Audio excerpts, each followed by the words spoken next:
Alright, got all three pieces apart, so this is basically where your starting point's at.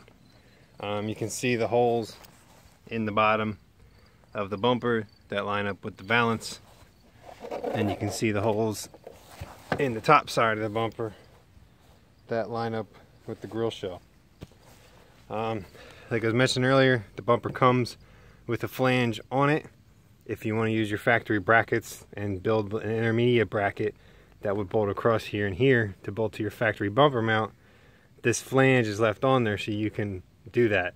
And you'll still have a factory bumper gap, but the flange would sit in the bumper gap. If you're bolting to the grill shell, you're going to need to shave the flange down on the sides.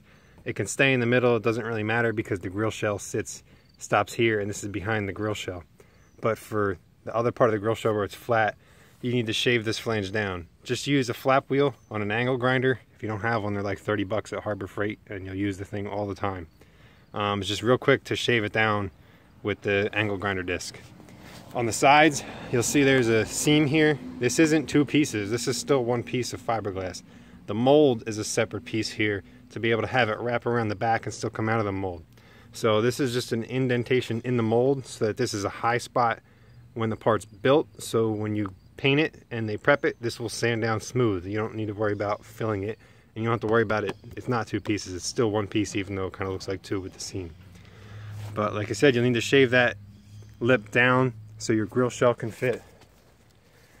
You can see what I mean when you go to set it on, that the grill shell sits past on underneath the headlight area, so that flange needs to be flat. Back here, the flange can stay because the grill shell stops before the edge of the bumper, as you can see here. So it needs to be shaved down in the area that the headlight panel sticks back. The top part's smooth when you get it. The holes get lined up to drill through the grill shell, as I was showing you.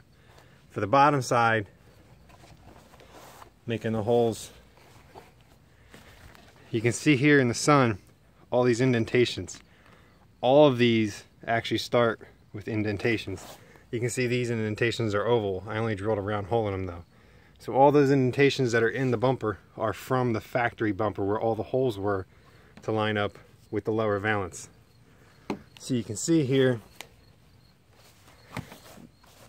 that all of these holes match up with the clips on the lower valance. So to start, what I did when I first got my bumper, I set the lower valance on top of the fiberglass bumper, lined it up, and put a bunch of clamps.